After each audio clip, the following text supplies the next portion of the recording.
bendiciones, hermanos. Damos gracias al Señor por permitirnos estar una vez más aquí para poder seguir dando estas clases.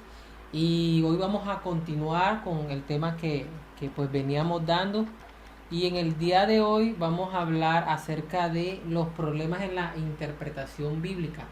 Haciendo un resumen de lo que dimos la clase pasada, habíamos dicho de que para nosotros poder entender el texto, es decir, para no nosotros darle un significado al texto, sino que sea el texto quien nos hable a nosotros, Dios ha permitido darnos una herramienta, la cual conocemos como hermenéutica, y esa herramienta lo que nos permite es hacer un análisis al texto bíblico de tal forma que podamos extraer lo que el texto nos quiere enseñar y cómo debemos aplicarlo en nuestra vida hoy.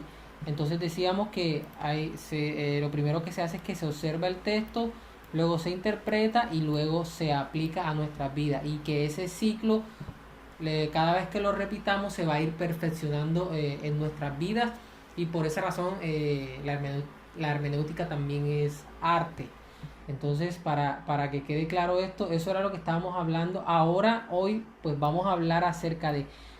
Una de las cosas que vamos a hablar acerca es que aquí en la interpretación hay muchos problemas. Es decir, esta es la parte más complicada cuando vamos a estudiar el texto, y es en la parte de la interpretación. En otra palabra, en la parte de entender qué es lo que el texto me quiere decir, qué es lo que el texto habla. Esa es la parte pues más complicada, y vamos a ver cuáles son esos aspectos de la Biblia que hace que la interpretación sea un poco complicado, haciendo algunas aclaraciones que en el transcurso de la clase vamos a ir dando. Entonces, una de las mayores razones es entender cuál es la dificultad del texto, y esa razón es porque es un texto antiguo.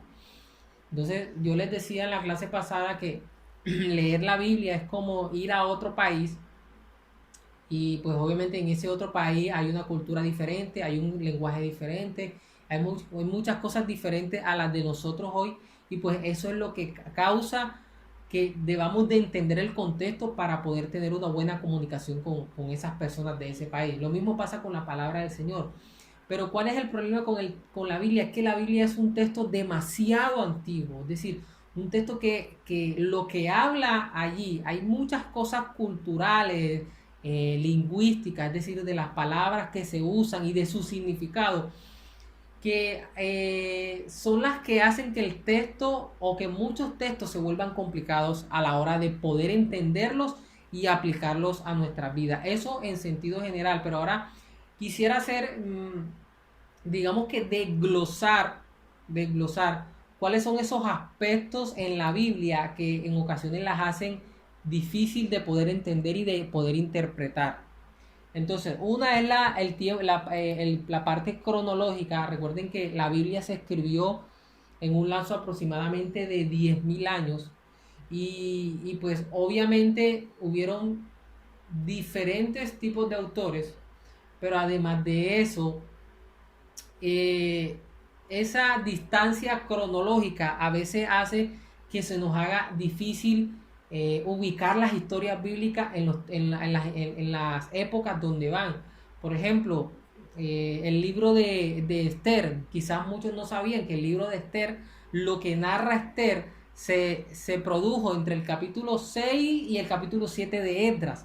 Es decir, toda la historia de Esther se narró entre el capítulo 6 y el capítulo de Esdras. Entre esos dos capítulos está la historia de Esther. Que el libro de Ruth está dentro de la historia de Jueces. Es decir, no quiere decir de que lo que le pasó a Ruth fue después que lo que pasó en todo lo que narra el libro de Jueces. No, la historia de Ruth es una historia que pasó dentro de la misma época del libro de Jueces. Incluso se dice que fue más o menos cercana y casi que al mismo tiempo que la historia de Gedeón. Entonces vemos que a veces esos puntos, aunque no parecieran, son puntos muy importantes para poder entender muchos textos bíblicos. Y ese tema de la brecha de tiempo a veces también hace que la interpretación se haga complicada. Otro punto es pues el espacio geográfico, porque a veces hay palabras, hay lugares que se mencionan que quizás acá tienen otro significado, o quizás, por ejemplo, cuando la Biblia dice de que Jonás viajó, Dios le mandó a que fuera a Nínive y él fue a Tarsis. A veces entender eso, ¿no? A veces poder entender eso de que tenía que ir a Nínive y lo que hizo fue a Tarsis. Cuando nosotros vemos el mapa nos damos cuenta de que lo que hizo Jonás fue algo impresionante. O sea, Jonás viajó, o sea, estaba más lejos Tarsis que Nínive y prefirió irse a Tarsis, que estaba más lejos. Y otro punto es que Tarsis quedaba al polo opuesto de Nínive, o sea, estaba de polo a polo. Entonces eso a nosotros nos debe dejar una gran enseñanza en esa historia. Entonces a veces la brecha de espacio geográfico a veces nos hace un poco más complicado entender algunos pasajes bíblicos, cuando a veces la Biblia habla de ir por todo el mundo o fueron a todo el mundo. A veces ese todo el mundo no está hablando de todos los continentes. A veces ese todo el mundo se está refiriendo a algunos, al espacio conocido en ese momento. Es decir, a veces cuando Cristo le dijo ir por todo el mundo, no se estaba refiriendo a que fueran a América, a que fueran a la parte del sur de África. Es decir, cuando Cristo dijo ir por todo el mundo, ese todo el mundo hacía referencia a todo lo que ellos conocían. O sea, vayan a todos los lugares que ustedes conozcan, vayan y prediquen allá. A todos los lugares que puedan ir, vayan y prediquen. Entonces, vemos que a veces esta brecha de tiempo cronológico, perdón, de geográfico, a veces nos puede complicar, por así decirlo, el tema de la interpretación bíblica. Eh, Otra brecha o otro punto que hace que la interpretación bíblica en ocasiones se torne un poco complicada, se nos haga difícil de poder interpretar, es el tema de las costumbres.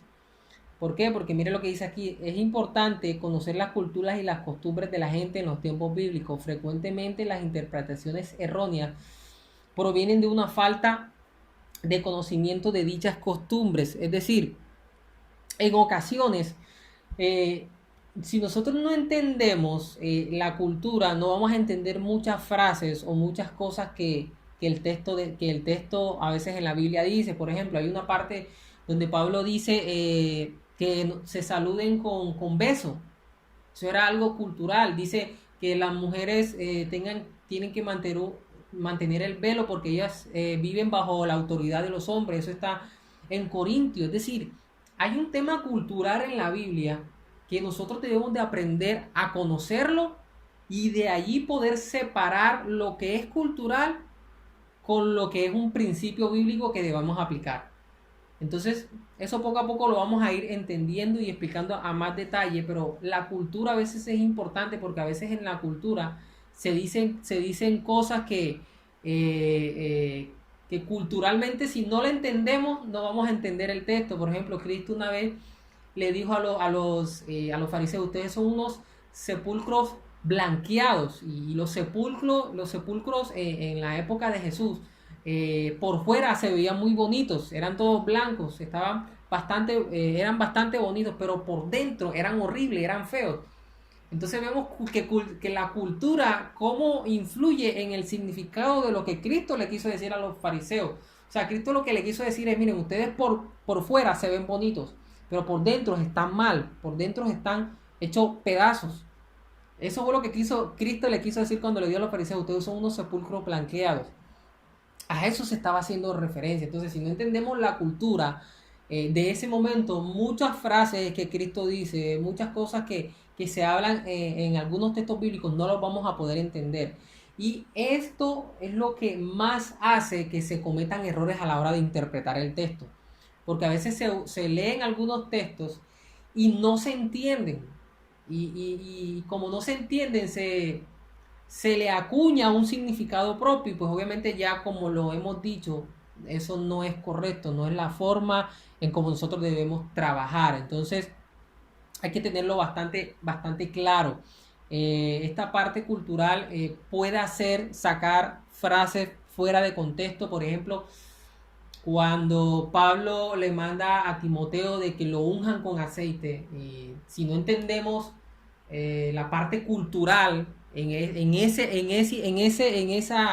frase, no vamos a poder entender qué era lo que significaba eso.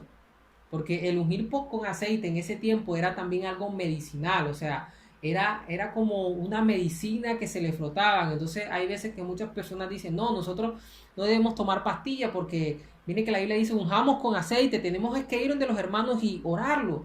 Pero realmente el ungir con aceite era algo medicinal.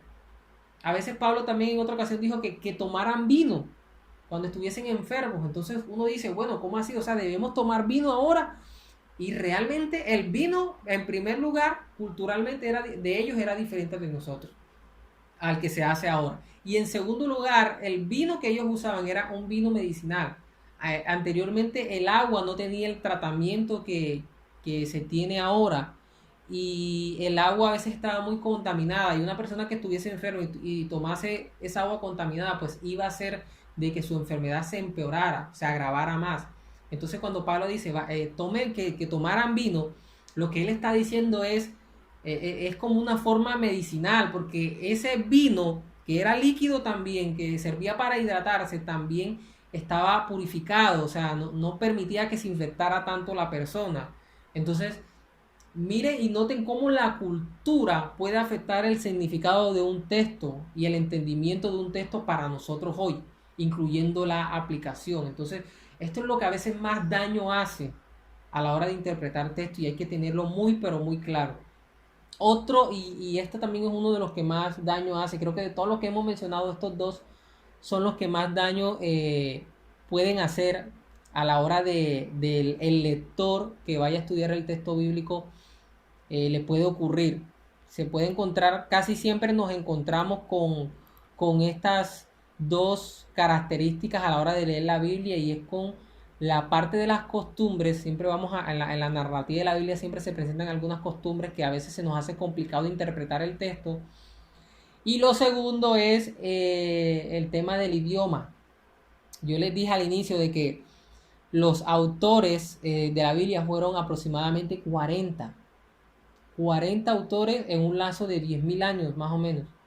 Póngase a pensar cuántos diferentes tipos de escritura, cuántas diferentes formas de hablar, cuántas diferentes formas de escribir.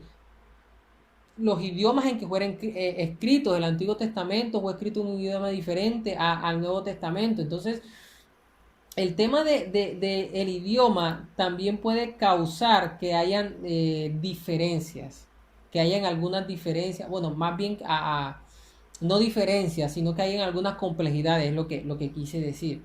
Porque a veces quizás la palabra, por ejemplo, el ejemplo que habíamos puesto de cuando vayamos a Perú, allá estar aguja es no tener nada, y acá una aguja es diferente a lo que significa allá.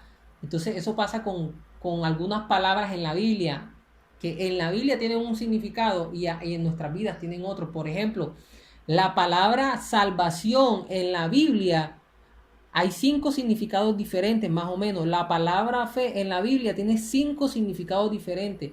Y en cada texto, en algunos textos significa una cosa o está haciendo referencia a una cosa, y en algún otro texto está haciendo referencia a otra. Miren el ejemplo que nos dice aquí. Bueno, por ejemplo, el hebreo y el arameo de los manuscritos originales del Antiguo Testamento solo incluían consonantes. Bueno, eso es un tema lingüístico. Eh, la Biblia cuando se escribió no tenía vocales, sino que, por ejemplo, si alguien iba a escribir yo me llamo Kevin, un ejemplo, ellos escribían toda esa frase que acabé de mencionar, pero sin las vocales. Y de derecha a izquierda, es decir, el hebreo y el arameo se lee de derecha a izquierda. Entonces, todo eso afecta. Todo eso en cierta forma hace que se dificulte el que nosotros podamos entender el texto, porque ya al nosotros tenerlo, lo tenemos en un idioma que es diferente. En un idioma que es obviamente el español, pero el idioma original es el hebreo, el arameo, el griego, y pues obviamente pueden haber algunas diferencias de palabras que si no nos ponemos de acuerdo podemos malinterpretar el texto. Otro punto, y es la brecha de la escritura. Existen diferencias entre los estilos y las formas de escribir en los tiempos de la Biblia y los estilos y las formas de escribir en el mundo occidental moderno. Y era más o menos lo que estábamos hablando anteriormente. Es decir, cada uno tiene una forma de escribir, una forma de usar las palabras. Y esto se ve mucho en los evangelios. Es decir, los evangelios, sobre todo los evangelios sinópticos, Mateo, Marcos y Lucas, ellos casi que escriben lo mismo, pero cada uno lo escribe desde una perspectiva diferente. Es decir, el uno no se contradice con el otro, sino que cada uno usa una perspectiva diferente y cada uno enseña incluso algunas cosas diferentes que a veces pareciera que se contradijera, pero realmente no es así.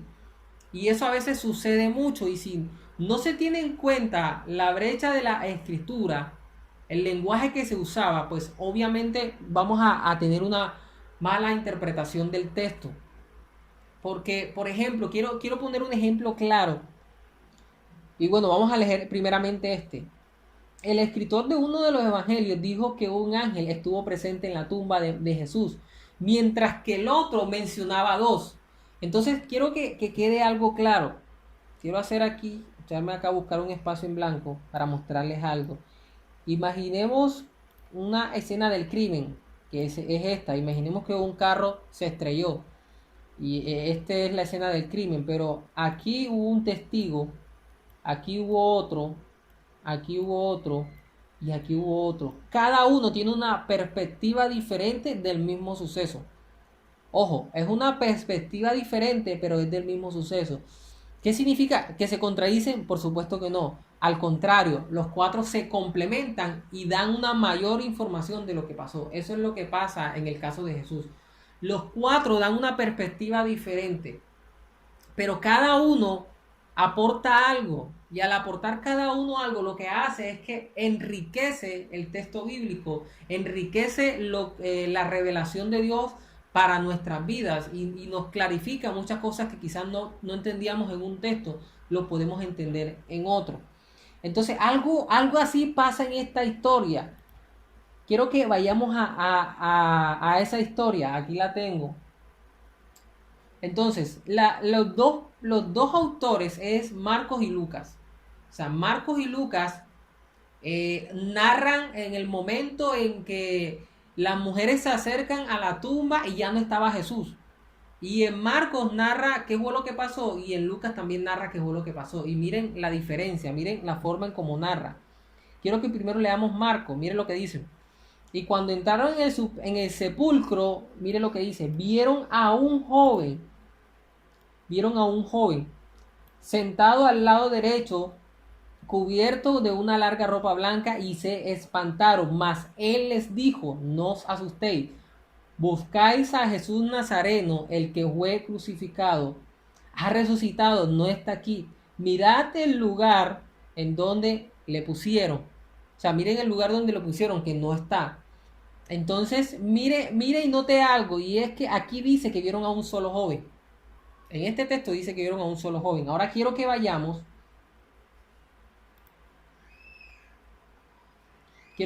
ahora a Lucas. Mire lo que narra Lucas, perdón.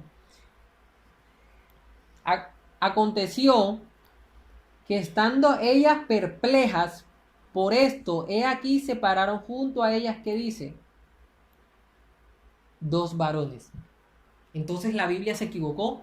Entonces los evangelios no se pusieron de acuerdo y se equivoca. Alguno de los dos se equivocó.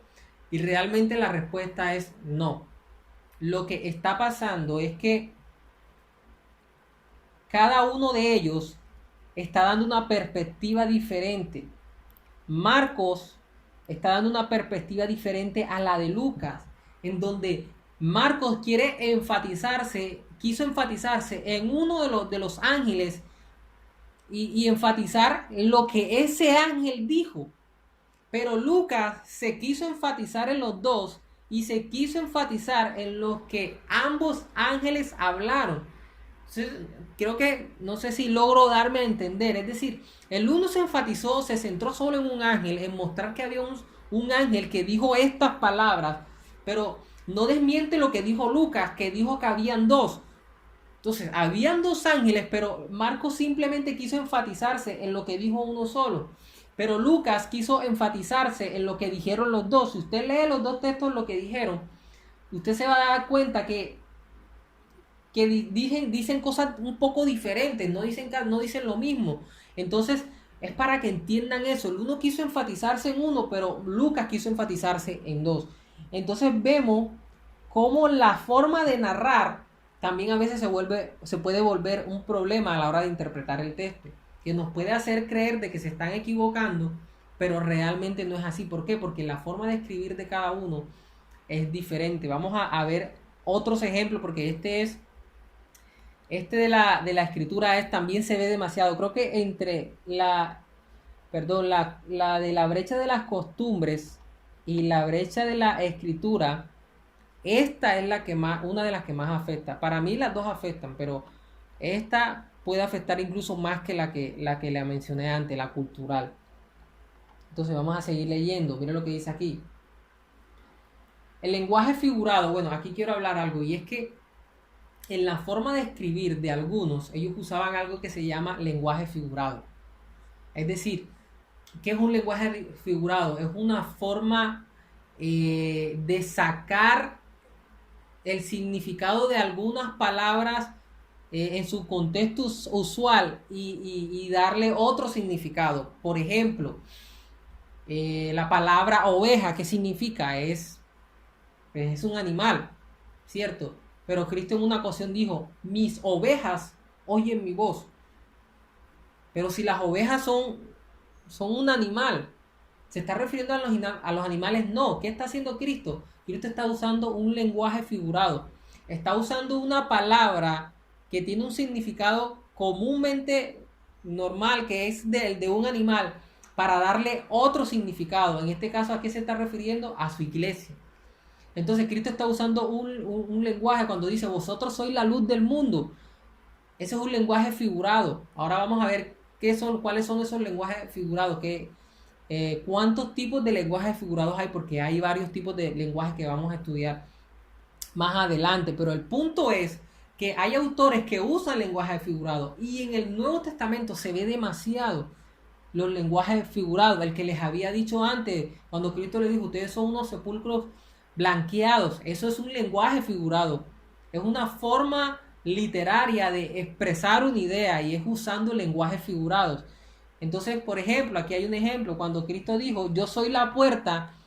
Cristo no quería que nosotros entendiéramos que Él estaba hecho por dos bisagras y por una cerradura y estaba hecho de madera. No, Cristo estaba usando un lenguaje figurado. Estaba haciendo, o lo que nos quería transmitir era que Él era ¿qué? El medio por el cual nosotros debemos pasar para tener acceso al Padre. Entonces, en la escritura, en el tipo de escritura, también se ve mucho el lenguaje figurado, sobre todo en el Antiguo Testamento. Las profecías tienen demasiado lenguaje figurado. Ezequías, Dios usa mucho lenguaje figurado con los profetas para dar a conocer su verdad y su juicio al pueblo de Israel y al pueblo de Judá en esa época. Es decir, una de las cosas que más abunda en la Biblia son los lenguajes figurados. Que, como dije, hay muchos tipos. Hay uno que se llama metáfora, hay retórica, preguntas retóricas, hay símil, hay sinécdoque, hay paralelismos, hay lenguaje antropomórfico, lenguaje zoomórfico. Bueno, todo eso lo vamos a ver con el favor de Dios. Pero el punto aquí, lo que yo quiero que entienda, hermano, es que la escritura tiene varias complejidades, y por eso es que hay que dedicarle bastante tiempo a la interpretación, porque hay que tener muchas cosas claras, como por ejemplo el tema de los lenguajes. Vamos a seguir leyendo. Es el trabajo del intérprete intentar determinar lo que Jesús dijo y lo que Jesús se quería dar a entender. Quiero que veamos otro ejemplo en cuanto al tema de la escritura, y es una historia muy famosa y es el tema de la pesca milagrosa.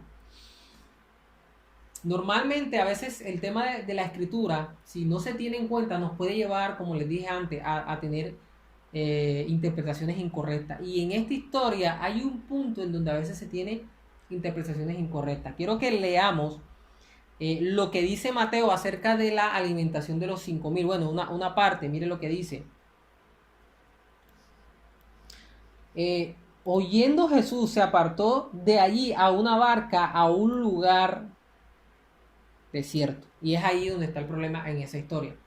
¿Por qué? Porque algunos interpretan de que un lugar desierto es un desierto. O sea, como si fuese, ¿qué? Como si fuese el desierto del Sahara, por así decirlo. Como si fuese un desierto, o sea, un lugar caliente, un lugar arenoso. Y dicen, no, ahí cuando Cristo dijo que se apartó y se fue en una barca a un lugar desierto, se está refiriendo a un lugar como les acabo de mencionar. Sin antes leer el texto, el otro texto que vamos a mencionar, donde se habla de esa misma historia, nos podemos dar cuenta que ahí Cristo no se está refiriendo a un desierto. Es decir, de forma sencilla nos podemos dar cuenta, Cristo se está diciendo a un lugar desierto. Y ahí a un lugar desierto se está refiriendo a un lugar que está solo, a un lugar donde no había nadie. No se está refiriendo como tal específicamente a un desierto, como el que conocemos, como el desierto del Sahara y como todos estos desiertos. No, se está refiriendo a un lugar que está solo. Pero si usted quiere tener mayor claridad, quiero que leamos ahora esta misma historia, pero en el libro de Juan. Y mire lo que dice Juan. Después de esto, Jesús fue al otro lado al mar de Galilea, del mar de Galilea, el de Tiberias, y le seguía una gran multitud porque veían las señales que hacían los enfermos. Entonces subió ¿a qué? A un monte. Entonces vemos ahí cómo Mateo usa un tipo de lenguaje, Juan usa un tipo de lenguaje, y cuando los dos se complementan, clarifican cuál es la idea del texto. ¿Cuál es la idea del texto en ese aspecto que quiero señalar? Y es que Jesús fue a un lugar que estaba solo. Y ese lugar que estaba solo era un monte. Y el monte, pues era, por así decirlo, un lugar donde había vegetación, un lugar donde habían árboles. Es decir, no era un desierto, era un lugar que estaba solo, no había nadie y por esa razón era un lugar desierto. Pero sus condiciones físicas de cómo era ese lugar están mejor descritas en Juan, y era que era un monte. Y dice, y se sentó allí con sus discípulos. Incluso tiene mucho más lógica. O sea, Cristo yendo a un desierto a sentarse ahí donde pega el sol y todo. Bueno, pues aquí un monte, un lugar donde hay vegetación, donde hay árboles, pues hay sombra, y pues obviamente es más lógico y más factible de que Cristo se siente ahí. Y pues obviamente, como lo acabamos de decir, ese monte, como dice Mateo, estaba desierto, es decir, no había nadie en ese lugar donde ellos estaban sentados. Y miren que anteriormente el texto que estaba diciendo que lo seguía una gran multitud, lo más probable era que Cristo se quería separar, quería estar solo con sus discípulos. Entonces, mire cómo este tema de la escritura nos puede ayudar a enriquecer y a entender el texto bíblico, pero al mismo tiempo se puede volver en un problema a la hora de interpretar el texto si no lo analizamos de forma correcta y de forma detallada. Ahora, vamos a ir a otro punto, y es definiciones en la hermenéutica. Esto ya pues ya lo habíamos hecho pues obviamente, pero bueno, vamos a aclarar algunas otras cositas. Entonces dice, la hermenéutica entonces es tanto una ciencia como un arte. Como ciencia articula principios, investiga las leyes del pensamiento y del lenguaje y articula principios, investiga las leyes del pensamiento y del lenguaje y clasifica sus hechos y resultados. Como arte enseña cuál debe ser la aplicación de estos principios y establece su veracidad por medio de su valor práctico en la aclaración de las partes de la escritura más difíciles. Ya eso ya pues lo habíamos explicado. Ahora que hay una parte que quiero mostrarle, y es hablar ahora acerca de la exégesis. Ya estamos poniendo esto un poco más complejo, Pero bueno, la idea es aclararlo poco a poco. Entonces, la exégesis en sí es la interpretación de la Biblia y la hermenéutica consiste en los principios por medio de las cuales se determina el significado. Entonces, miren lo siguiente. Habíamos dicho de que la hermenéutica brinda los pasos para nosotros estudiar el texto bíblico. Entonces viene la observación, la interpretación y luego la aplicación. Y decíamos que la interpretación es la parte más complicada por todas las razones que les había acabado de decir, por su antigüedad, por los puntos geográficos, por el tipo de escritura, por los tipos de géneros literarios que a veces se usa. Entonces, vemos que hay muchas cosas que dificultan la interpretación. Es por eso que la interpretación, dentro de la interpretación hay un método o hay una herramienta. O sea, dentro de la interpretación misma hay una herramienta. ¿Cuál es la herramienta? Lo leímos, la exégesis. Entonces, la exégesis es la que nos va a ayudar a nosotros a poder interpretar el texto. O sea, la exégesis es la herramienta donde nosotros tomamos el texto, nosotros lo estudiamos, lo analizamos y nos va a permitir interpretar y entender el texto de forma correcta. Entonces la exégesis me ayuda a eso. Ahora, después que yo haya entendido el texto de forma correcta, mire lo que sigue. La homilética. La homilética es la ciencia, los principios y el arte, es decir, la tarea, por medio de la cual el significado y la relevancia del texto bíblico son comunicados en la predicación. Y la pedagogía es la ciencia, los principios y el arte, la tarea por medio de la cual el significado y la relevancia del texto bíblico son comunicados al enseñar. Volvamos al ejemplo para que usted me entienda con mayor claridad. Resumiendo lo que leímos ahí. Entonces, en la interpretación hay algo que se llama, un momentico aquí, hay algo que se llama exégesis, que es la herramienta que nos ayuda a interpretar el texto. Pero esta exégesis nos va a llevar a nosotros a la homilética. ¿Y qué es la homilética? No es más que la enseñanza de lo que ya interpreté.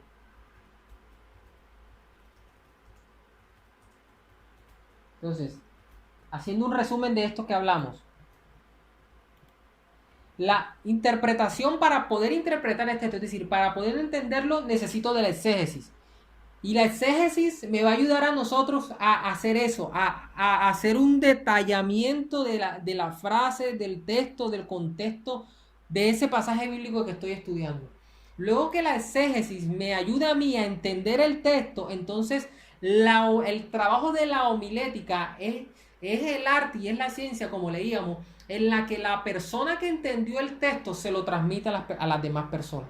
O sea, yo interpreté el texto, yo lo interpreté usando la exégesis y luego mediante ese aprendimiento, ese conocimiento que adquirí por medio de la homilética es que yo voy a poder transmitirle eso a los hermanos.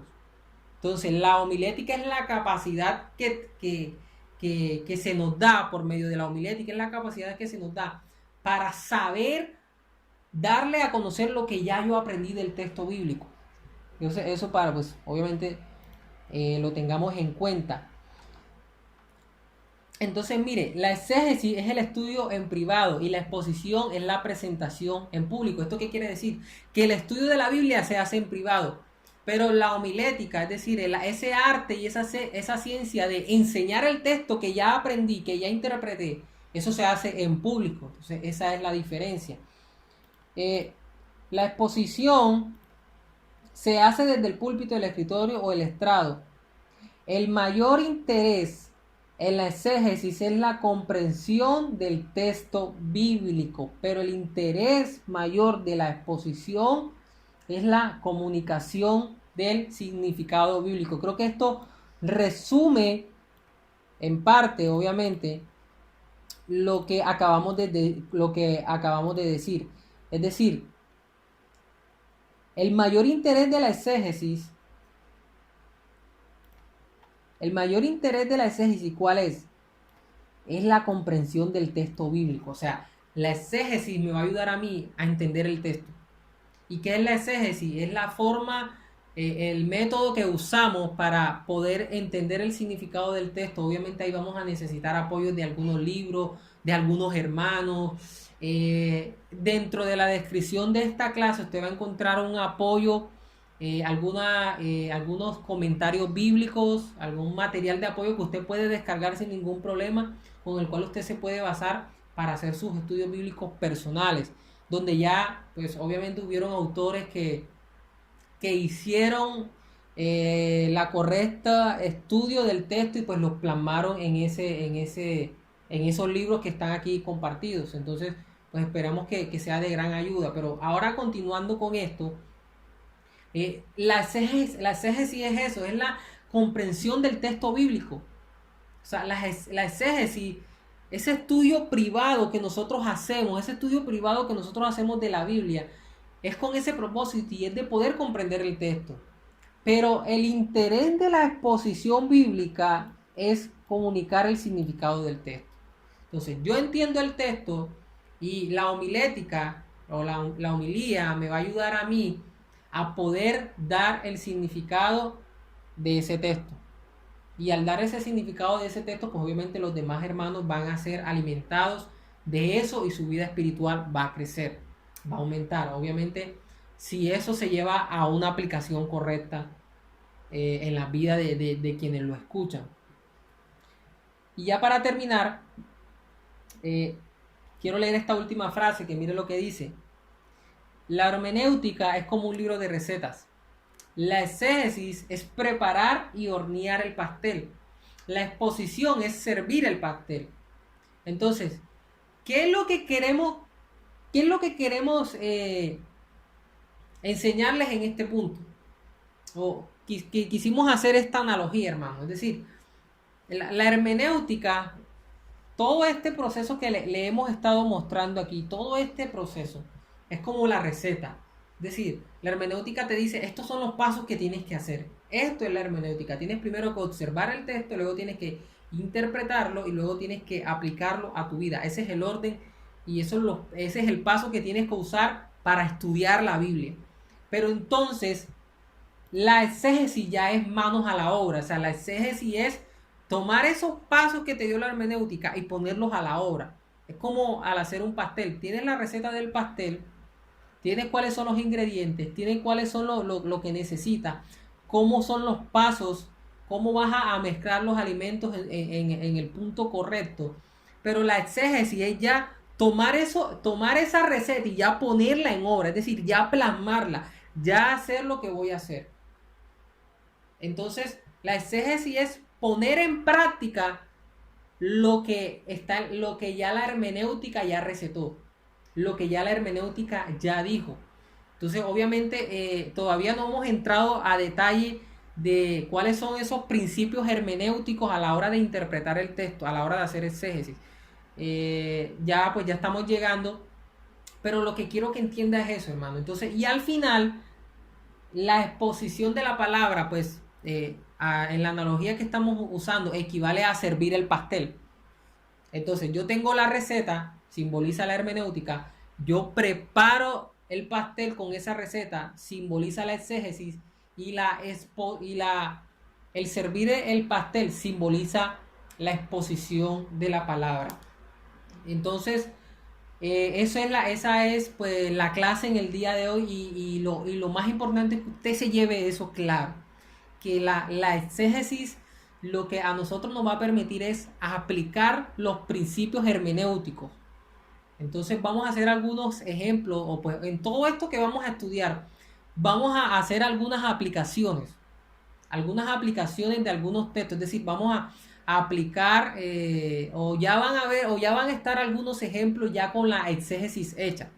Y ya lo único que voy a hacer yo aquí es voy a exponer. En otras palabras, ya aquí ya va a estar el pastel hecho.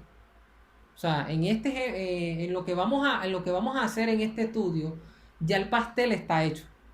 Los textos bíblicos que vamos a usar como ejemplo ya están explicados en su contexto, ya están explicados con las normas hermenéuticas, con el requerido tratamiento y estudio privado que que se necesitaba. Yo lo único que voy a hacer aquí es servirlo. Eso es lo único que vamos a hacer aquí, es servirlo, pero ya está el pastel, ya está puesto. Entonces lo que también vamos a hacer es que vamos a mostrar cuáles son esos principios que usted debe tener en cuenta, esos principios hermenéuticos que usted debe tener en cuenta a la hora de estudiar la Biblia, a la hora de interpretarla.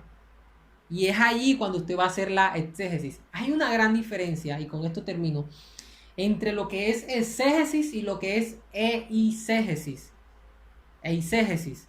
Hay una gran diferencia entre las dos.